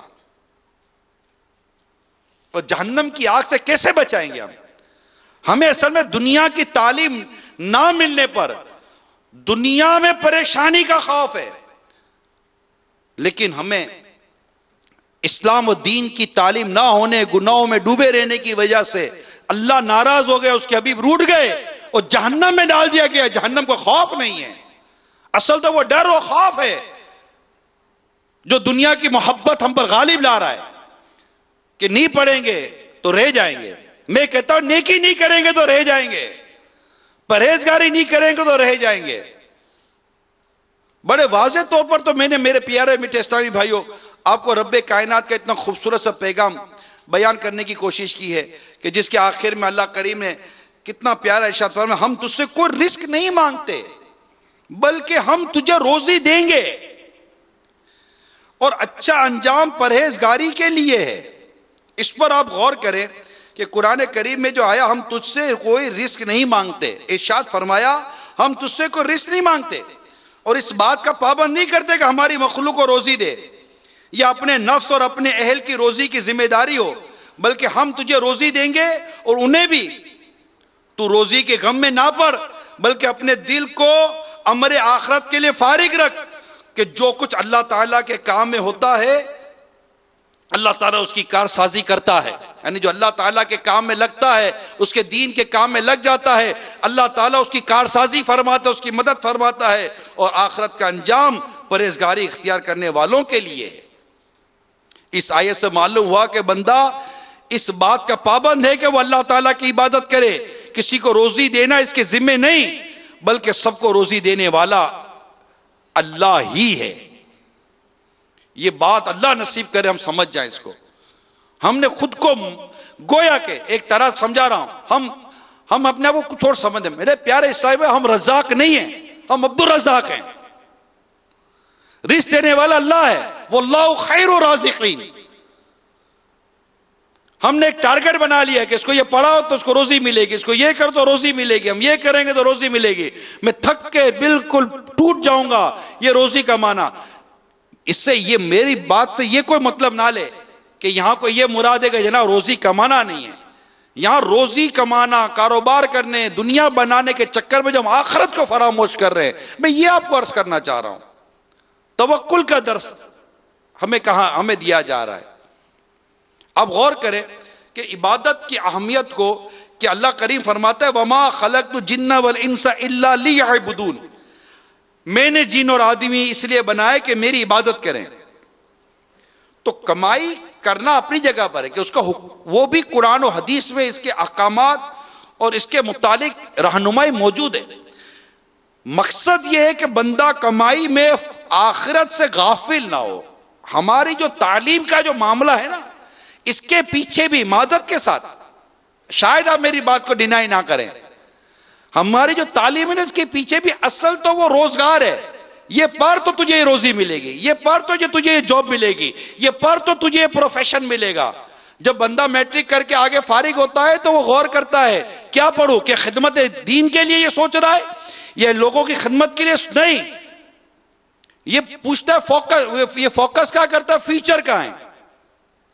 یہ فیچر کے لیے سوچ رہا ہوتا ہے. مارجن کہاں ہے، کس فیلڈ میں زیادہ پیسہ ملتا ہے. تعلیم برائے روزگار ہے، ایجوکیشن فار ارننگ کے لیے، ایجوکیشن فار انکم کے لیے. اگر کوئی اور تعلیم کا نظام آ جائے گا، پتا چلے جناب ادھر لاکھ روپے ملتا ہے، یہ پڑھو تو 2 لاکھ روپے ملتا ہے، سارے ادھر چلے جائیں گے. اس لیے میں کہتا ہوں امامت کی تنخواہ لاکھ روپے کر دو، سارے ادھر آ جائیں گے. ہاں امام بنے گا تو لاکھ روپے تنخواہ ملے گی. اے بیٹا جلدی سے امام بننا ہے. نماز کے فرائض آئے، اب آپ پوچھے گا نماز کے فرائض آئے یا نہیں آئے، امامت کی شرائط یاد ہوئی یا نہیں ہوئی، امامت کے مسائل یاد ہوئے یا نہیں ہوئے، قرآن کریم یاد کیا یا نہیں کیا، چھوٹی بڑی صورتیں یاد کی یا نہیں کی، یہ سارا یاد کیا یا نہیں کیا. جاہل رہے گا، بے روزگار رہے گا، جلدی پر اس امام صاحب سے دوستی کر کے رکھ، اس دعوت اسلامی والے سے دوستی کر کے رکھ کہ یہ تیرے لیے امامت کر دیں گے. جلدی 2-3 سال میں پڑھ لے. اچھا جب حافظ عالم ہوگا تو اس کو 2 لاکھ روپے ملیں گے. جلدی سے درس نظامی کر لے، 8 سال کے لیے جامعۃ المدینہ میں داخلہ ہو جا، 3 سال 4 سال میں حافظ بن جا، 8 سال میں عالم بن جا، تو امامت کر لے، تجھے 1.5-2 لاکھ روپے مل جائیں گے. اچھا فلاں مسجد میں گاڑی بھی ملتی ہے امام صاحب کو، ادھر زیادہ اپلائی کر رہا. اچھا اگر مفتی بن گیا تو 2.5 لاکھ روپے ملیں گے، میڈیکل فری، کار بھی ملے گی، گھر کا کرایہ بھی یہ لوگ دے دیں گے. اوے بیٹا دیکھو مفتی بننا ہے، میری تو زندگی نکل گئی، میں مفتی نہیں بن سکا، مگر بیٹا تجھے مفتی بننا ہے. سارے باپ مفتی بنانے میں لگ جائیں گے. پیسہ، یہ صرف چوٹ کر رہا ہوں میں آپ کو. پیسہ، خدمت دین، آخرت کی سوچ، آخرت کی فکر کہاں ہے. مگر ساتھ ساتھ آپ کو میں یہ چوٹ بھی کر رہا ہوں کہ یہ زیادتی بھی نہیں، زیادتی نہیں تو کیا ہے کہ اگر چارٹرڈ اکاؤنٹنٹ بن جائے، ایم بی اے کر لے، ایم بی بی ایس کر لے، یا دنیا کی ڈگری حاصل کر لے، یا آئی سی ایم اے کا پاس کر لے، یا اور کوئی مطلب بی ایس سی کا آگے جا کر پڑھ لے، کوئی چھوٹی موٹی ماسٹرز کی ڈگری لے لے، اس کی ایجوکیشن کے نام پر اس کی دنیاوی ارننگ اتنی زیادہ، اور اگر کوئی صحیح عالم بن گیا، صحیح مفتی بن گیا، صحیح امام بن گیا، اس کی تنخواہ کے لیے کوئی ہمارا دل نہیں جلتا. دین کے اس معاملے میں یہ کام کس سوسائٹی والوں کا کام ہے، معاشرتی لوگوں کا کام ہے. آپ بولو دعوت اسلامی کچھ کرے گی، دعوت اسلامی آج کرنے کے لیے تیار ہے، بڑھاؤ چندہ. دعوت اسلامی آج کرنے کے لیے تیار ہے، ذمہ داری سے بات کر رہا ہوں میں، بڑھائیں چندہ. ہم تو 5,000 روپے کی سیلری بڑھاتے ہمارے کروڑ روپے کا بجٹ بڑھ جاتا ہے. عاشقان رسول دنیا بھر میں جہاں کہیں سن رہے ہیں، بڑا دعوت اسلامی کے مدنی عطیات. ہم آپ کو امام حضرات کی لسٹ دے دیتے ہیں، اس طرح کے جو ہمارے طبقے جو قرآن پڑھانے والے لوگ، ہم ان کی لسٹ دے دیتے ہیں. 5 ارب 70 کروڑ سے زیادہ سالانہ سیلری دعوت اسلامی پیمنٹ کر رہی ہے. آپ خود سوچئے کہ جس کے 22,000 سے زیادہ امپلائیز و اجیر ہوں اور ان میں ایک تعداد مدرسین کی، امام کی، مؤذن کی، خادمین کی ہوگی، جو دین کی خدمت میں مصروف ہے ان کی ہوگی، وہی ہوں گے. وہ ہمارے پاس کوئی فیکٹری تھوڑی لگی ہوئی ہے کہ وہ کاٹن اٹھاتے ہوں گے نا ہم ان کو مطلب سیلری دیتے ہوں گے. نارملی دعوت اسلامی جسے بھی سیلری دے رہی ہے، ماہانہ اخراجات دے رہی ہے، وہ دین کا کام کر رہے ہیں، وہ دنیا کی جک نہیں مار رہے. ان کو وہی پیسے دنیا کمانے سے بھی مل سکتے ہیں، مگر انہوں نے دنیا کا کام کر کے پیسہ کمانے کو اہمیت نہیں دی. پیسہ تو ان کو وہاں بھی ملتا، پیسہ ان کو یہاں بھی مل رہا ہے، مگر یہاں ضمیر کا اطمینان یہ ہے کہ یہاں پیسہ تو مل رہا ہے مگر دین کی خدمت ہو رہی ہے، قرآن کی خدمت ہو رہی ہے، حدیث کی خدمت ہو رہی ہے، سنتوں کی خدمت ہو رہی ہے. میں تو ہمارے ان اسلامی بھائیوں کو 2 ہاتھوں سے سلام کرتا ہوں جو وقف مدینہ ہو جاتے ہیں، جو دنیا کی نوکریاں چھوڑ کر اللہ کے دین کے ملازم بن جاتے ہیں کہ یہاں پر ملازمت کرنی ہے. 5, 7, 15, 20 ہزار روپے تو اور بھی کئی جگہ مل جائیں گے، مگر وہ قرآن کریم کی خدمت نہیں ملے گی، وہ حدیث کی خدمت نہیں ملے گی، وہ سنتوں کی خدمت نہیں ملے گی. تو ظاہر ہے یہ ساری چیزیں آپ کے مسجد کے امام ہیں، ہر امام کو آپ اس کی مسجد تنخواہ دیتی ہے، ہر مؤذن کو اس کی مسجد تنخواہ دیتی ہے، ہر خادم کو اس کی مسجد تنخواہ دیتی ہے. نظام دین کا، اسلام کا، وہ چندہ کر کے دیتے ہیں. آپ کو دعوت اسلامی چندہ کر کے وہ نیا کام نہیں کر رہی ہے، مگر یہ چندے ہماری فیلنگ ہے، ہم بڑھانا چاہتے ہیں، ڈیفینیٹ بڑھانا چاہتے ہیں، اور ہماری یہ بات ہمارے اجیروں سے چھپی ہوئی نہیں ہے. مگر ظاہر ہے کہ دعوت اسلامی کے اس کے علاوہ کئی اخراجات ہیں. 104 سے زیادہ شعبے ہیں ہمارے، ان سب کے اخراجات الگ ہیں. میں نے کہا نا صرف 5.25 ارب روپیہ کم و بیش صرف سیلریز ہیں. اس کے علاوہ کنسیشن اور دیگر جو شعبوں کے دیگر جو ایکسپنسز ہوتے ہیں وہ تو سارے الگ کر دیں آپ. اور یہ چندہ مل سکتا ہے، مل کر کرے. آپ بولے یار ابھی رمضان گزری ہے، یہ دوبارہ چندے کی بات کر رہا ہے. میں آپ کو یہ نہیں کہہ رہا کہ آپ جا کر فطرہ اور زکوٰۃ جمع کرنا شروع کر دیں، ایک الگ بات ہے، مگر میں ایک دعوت فکر دے رہا ہوں اس سوسائٹی کے لوگوں کو، معاشرے کے لوگوں کو. اور اس کے لیے کہہ رہا ہوں کہ یہ بڑھانا ضروری ہے. دنیاوی طور پر ایک اچھی آمدنی کا ہونا ضروری ہے تاکہ اس کے گھر کے ضروری اخراجات چل سکے. جو دین کا، مذہب کا کام کرے، سنتوں کی خدمت کرے، امامت کرے، تدریس کرے، کیا وہ سسک کر جیے گا؟ ضروری ہے. اور جو دنیاوی ڈگری حاصل کر لے اس کے لیے ساری مرادیں دنیا میں ملتی ہیں، کمپنی سارا پرووائڈ کرتی ہے، ہر لیول پر اس کو پذیرائی دی جاتی ہے. ہمیں یہ نوعیت بدلنی ہے. میں نہیں کہتا کہ ان کا معیار آپ گھٹیا کر دے، معاذ اللہ، میں یہ نہیں کہتا. جو شریعت جس کو پسند کرتی ہے وہ رکھیں، مگر شریعت اس کو بھی تو پسند کرتی ہے، اس پر بھی تو دھیان دیں جس کی طرف میں آپ کی توجہ دلا رہا ہوں. تو میرا مقصد یہ ہے، جو بات جو آیت کریمہ میں نے بیان کی، جو میں اس کی تفسیر آپ کے سامنے بیان کر رہا ہوں، اس کا مقصد سمپل سا یہ ہے کہ ہم یہ نہیں کہ ہم رزق کمانا چھوڑ دیں، مگر یہاں جو ہمارے بیان کیا گیا ہے کہ بندہ کمائی کی فکر میں آخرت سے غافل نہ ہو اور دنیا کمانے میں اتنا مگن نہ ہو جائے کہ حلال و حرام کی تمیز نہ کرے اور نماز، روزے اور حج زکوٰۃ سے غافل ہو جائے. فی زمانہ مسلمان مال کمانے میں اس قدر مگن ہو چکے ہیں کہ صبح و شام، دن رات اس میں ہی گم ہیں، اور ان کے پاس اتنی فرصت نہیں کہ اللہ تعالیٰ کی بارگاہ میں آ کر سجدہ کر سکے جو حقیقی روزی دینے والا ہے. بس معاش معاش معاش. اچھا پھر غور کریں، ہو کیا گیا؟ آخرت کی تیاری ہو نہیں رہی ہے، جنت کی تیاری ہو نہیں رہی ہے، نمازیں پڑھ نہیں رہے. تقریباً دیکھو تو ایک ہی جگہ لگے ہوئے ہیں، روزی روزی روزی روزی، ریس ریس، کماؤ کماؤ، پڑھو کماؤ، پڑھو کماؤ. کیا کر لیا؟ بے روزگاری بڑھ رہی ہے، اس طرف جا رہے ہیں. جس طرف جا رہے ہیں نا وہ منزل دور ہو رہی ہے. مہنگائی بڑھ رہی ہے، بے روزگاری بڑھ رہی ہے، کرپشن بڑھ رہا ہے، جھوٹ بڑھ رہا ہے، بددیانتی بڑھ رہی ہے. مارکیٹ میں لوگ بیٹھے ہوئے ہیں، دکان کے کرائے نہیں نکل رہے. ہو بھی کیا رہا ہے، مل بھی کیا رہا ہے؟ کچھ نہیں. ارے اللہ تبارک و تعالیٰ کی عبادت کو چھوڑ کر کوئی پھلا ہے کیا؟ اس کی بندگی کو چھوڑ کر کوئی خوش رہا ہے کیا؟ تو حالت تو بری ہو رہی ہے، حالت تو بدتر ہو رہی ہے. دنیا میں کرائسس بڑھ رہے ہیں، دنیا بینکرپٹ ہو رہی ہے، بڑے بڑے ممالک قرضوں میں ڈوب گئے، بڑی بڑی کمپنیاں قرضوں پہ چل رہی ہیں، یہاں قرضہ دینے والے ادارے بند، وہاں پر یہ کمپنیاں بند. ان کے اکاؤنٹس کے اندر کو بھی جھانک کر دیکھے تو ان کے اکاؤنٹس کے اندر سود پر لیا ہوا ان کا اربوں خربوں روپے کا تو قرضہ نکلتا ہے کتنوں کا. تو کون سی ترقی ہو رہی ہے مجھے بھی تو بتائیں. بڑی بڑی مملکتوں کے بارے میں مشہور ہو رہا ہے کہ یہ قرضوں میں ڈوبی ہوئی ہیں. قرضہ دینے والے اداروں کے کروڑوں اربوں خربوں ڈالر کے قرضے ان ریاستوں اور مملکتوں کے اوپر چڑھے ہوئے ہیں، اور جو دنیا میں اسے کما بھی رہے ہیں ان کے گھروں کا حال برا ہے. یہ کما کر بھی فکروں میں لگے رہتے ہیں اور ٹینشن میں لگے رہتے ہیں. اللہ تبارک و تعالیٰ کی یاد سے غافل ہوتے ہیں. یہ اللہ کی یاد سے غافل ہونے میں کوئی عافیت نہیں ہے. حضرت انس رضی اللہ تعالیٰ عنہ سے روایت، اب چند حدیثیں سنیے غروب آفتاب سے پہلے. حضرت انس رضی اللہ تعالیٰ عنہ سے روایت ہے، تاجدار مدینہ صلی اللہ تعالیٰ علیہ وسلم نے ارشاد فرمایا، جس سے آخرت کی فکر ہو اللہ تعالیٰ اس کا دل غنی کر دیتا ہے اور اس کے بکھرے ہوئے کاموں کو جمع فرما دیتا ہے، اور دنیا اس کے پاس ذلیل ہو کر آتی ہے. اور جس سے دنیا کی فکر ہو اللہ تعالیٰ محتاجی اس کی دونوں آنکھوں کے سامنے اور اس کے جمع شدہ کاموں کو منتشر کر دیتا ہے، اور دنیا کا مال بھی اسے اتنا ہی ملتا ہے جتنا اس کے لیے مقدر ہے.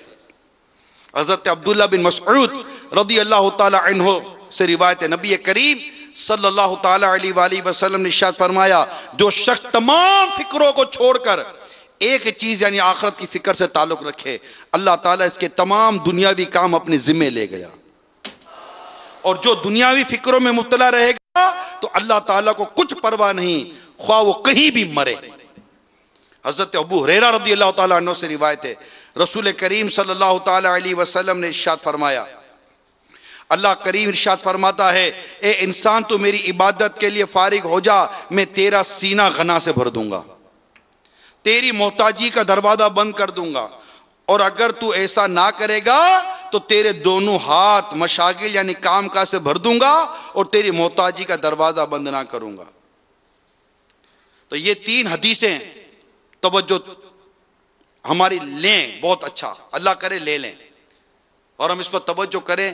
آخرت کی سوچ، آخرت کی فکر جو دعوت اسلامی ہم کو درس دیتی ہے، نیکی کی دعوت، نماز، روزے، سچ، گھر بار کی جو ہمیں حکم ہے کہ بیوی بچوں کی کس طرح ہمیں خدمت کرنی، خالی پیسہ کما کر دینا، وہ بھی حرام کی روزی کہیں کما کر لا رہے ہوتے ہیں، عجیب و غریب مکس قسم کی روزیاں کما کر لا رہے ہوتے ہیں. ارے رزق بھی کماتے ہو تو یہ بھی نہیں پتا ہوتا کہ حرام کما رہے کہ حلال کما رہے ہیں.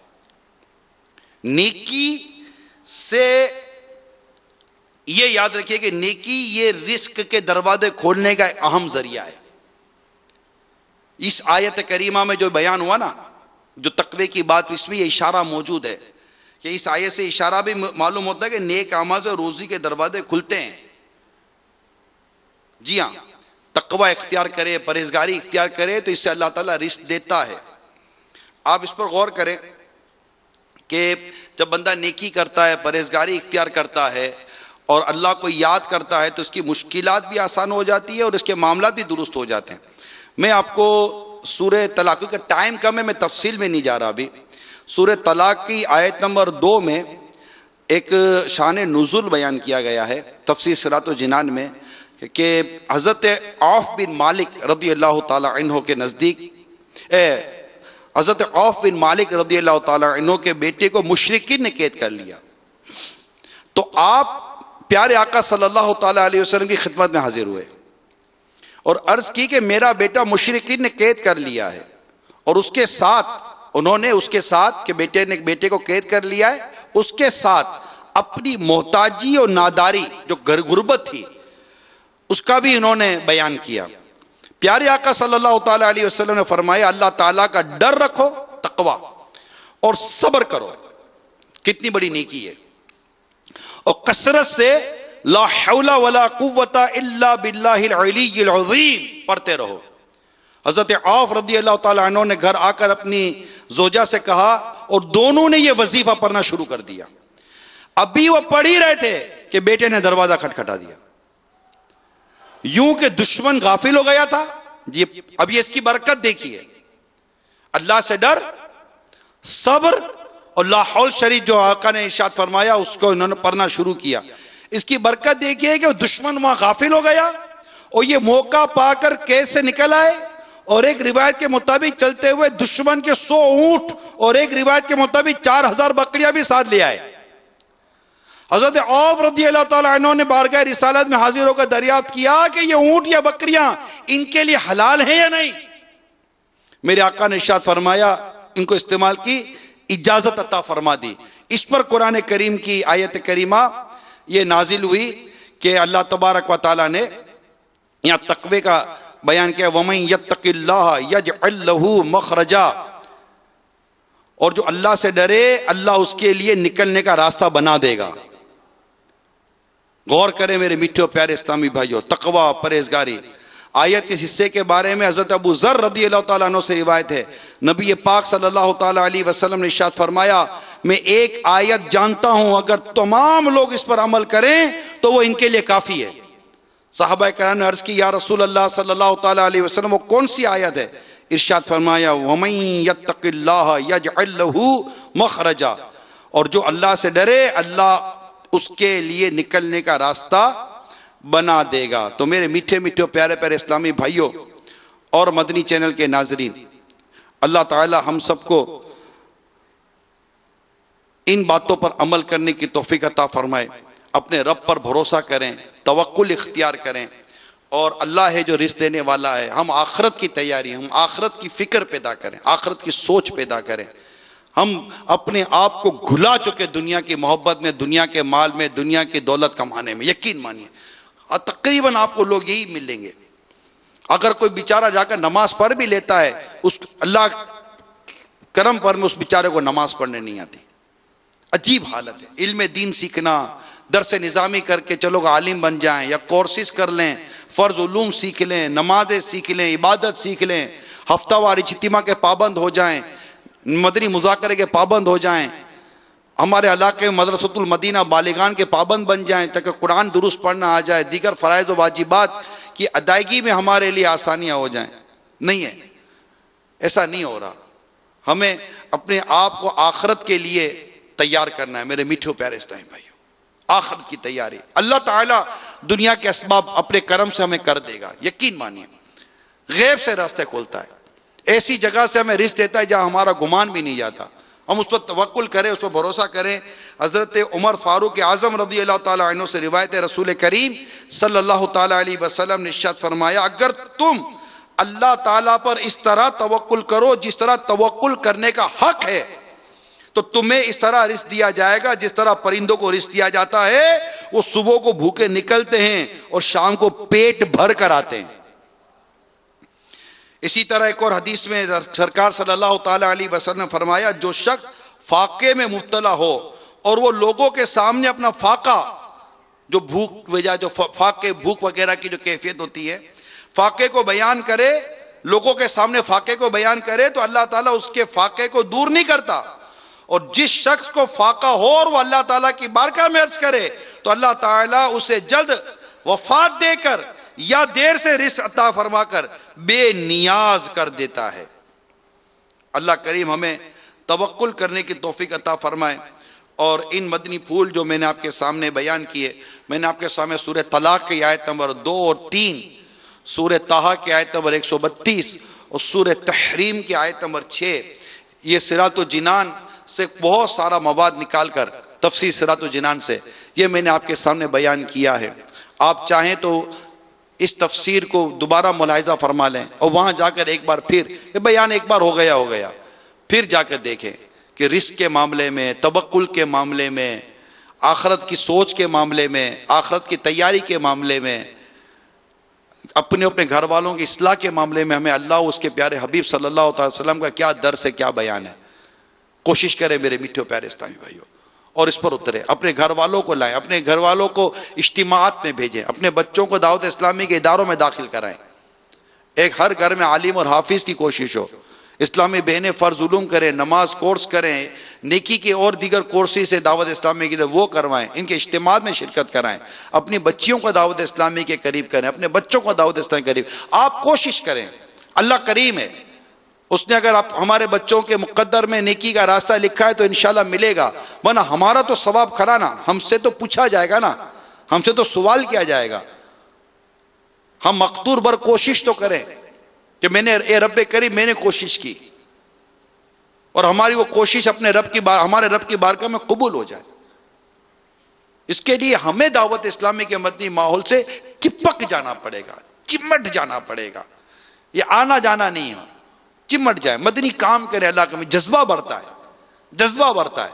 نیکی کی دعوت دیتے ہیں، نماز کی دعوت دیتے ہیں، گھر میں نماز کی دعوت، اس سے جذبہ بڑھتا ہے، درد بڑھتا ہے، احساس پیدا ہوتا ہے کہ کس طرح ماضی میں دین کو اور اسلام کی خدمتیں کی گئی ہوں گی. آج ہم سے بے نمازی نہیں بنایا جاتا. سلام ہے ہمارے صحابہ کرام علیہم و رضوان پر کہ جو کافروں کو مسلمان کرتے تھے. آقا کا ہر صحابی عادل و جنتی ہے. اللہ کریم ہم سب کو اب مجھے اس بات کا جذبہ عطا فرما دے سچا کہ مجھے اپنی اور ساری دنیا کے لوگوں کی اصلاح کی کوشش کرنی ہے انشاءاللہ عز و جل. اب نماز مغرب کا وقت ہو گیا ہے اور انشاءاللہ اس کے بعد آپ کی خیر خواہی کا سلسلہ ہے. مغرب کے بعد پھر سنت کے مطابق کھانا کھانا ہے، وہی تلاوت بھی ہوگی انشاءاللہ مغرب کے بعد، سورہ ملک اور سورہ یاسین وغیرہ. وہ معمول بھی انشاءاللہ دوبارہ ایک بار یاد تازہ کریں گے. سنت کے مطابق کھانا کھائیں گے، عشاء با جماعت ادا کرنے کی نیت کریں، اور انشاءاللہ اس کے بعد جلوس رضویہ مدنی چینل پر بھی دکھایا جائے گا. بلکہ مغرب کا وقت شروع ہو چکا ہے مجھے لگ رہا ہے. تو الحمدللہ جشن ولادت اعلیٰ حضرت کا وقت شروع ہو گیا. 10 شوال المکرم یعنی اسلامی تاریخ کی 10ویں شب شروع ہو گئی ہے. میرے آقا اعلیٰ حضرت امام اہل سنت الشاہ امام احمد رضا خان رحمۃ اللہ تعالیٰ علیہ 10 شوال المکرم کو آپ کی ولادت ہوئی تھی، آپ پیدا ہوئے تھے. آپ کی ڈیٹ آف برتھ 10 شوال المکرم ہے. تو یہ ہمارے امام ہیں، ہمارے محسن ہیں. آج ہم انشاءاللہ ان کا جشن ولادت منائیں گے اور انشاءاللہ اس سلسلے میں جلوس رضویہ بھی ہوگا، اور اس کے بعد انشاءاللہ امیر سنت کا مدنی مذاکرہ بھی ہے. اور اس مدنی مذاکرے میں ایک بڑی برکت والا معاملہ یہ بھی ہے کہ آج انشاءاللہ افتتاح بخاری کا بھی اجتماع ساتھ ہے. یعنی ہمارے وہ اسلامی بھائی جو دورہ حدیث شریف میں آخری درجہ ہوتا ہے درس نظامی کا، اس میں پہنچے ہیں. ان کی پہلی حدیث آج بیان کی جائے گی، امام بخاری علیہ رحمہ نے جو بیان کی ہے. یہ بڑی برکتوں والا اجتماع ہوتا ہے. پھر اس کے مدنی پھول ہوں گے، اور اسلامی بہنیں جو دورہ حدیث شریف میں گئی ہیں وہ گھر بیٹھ کر اس دورہ حدیث شریف والے افتتاح بخاری کے اجتماع میں شرکت کریں گی. اس کے علاوہ اور بھی مدنی پھول ہوں گے انشاءاللہ. ہو سکتا ہے کہ پھر اسی دوران خصوصی مدنی مذاکرے کا بھی ترکیب بن جائے. ہو سکتا ہے کہ کوئی خصوصی مدنی پیکج مل جائے اور ملاقات کی بھی صورت بنے. خوش نصیب ہوگی. کچھ نہیں کہہ سکتے، جو مزاج مرشد میں آئے. اللہ میرے امیل سنت کو سلامت رکھے، انہیں صحت دے، تندرستی دے، اور ان کے اس گلشن کی ہم دن رات کوشش کر کے آبیاری کریں. آپ کی کوششوں سے اگر اس گلشن کے اس باغ میں کوئی ایک پھول بھی کھل گیا انشاءاللہ مدینہ مدینہ ہو جائے گا. صلو علی الحبیب. سبحانک اللہم وبحمدک لا الہ الا انت استغفرک واتوب الیک. سبحانک اللہم وبحمدک لا الہ الا انت استغفرک واتوب الیک. سبحانک اللہم وبحمدک لا الہ الا انت استغفرک واتوب الیک. ابھی انشاءاللہ اذان عشاء اذان مغرب ہوگی. انشاءاللہ آپ بھی نیت کریں کہ آپ بھی مؤذن کی جو اذان ہوگی اذان کا جواب دیں گے.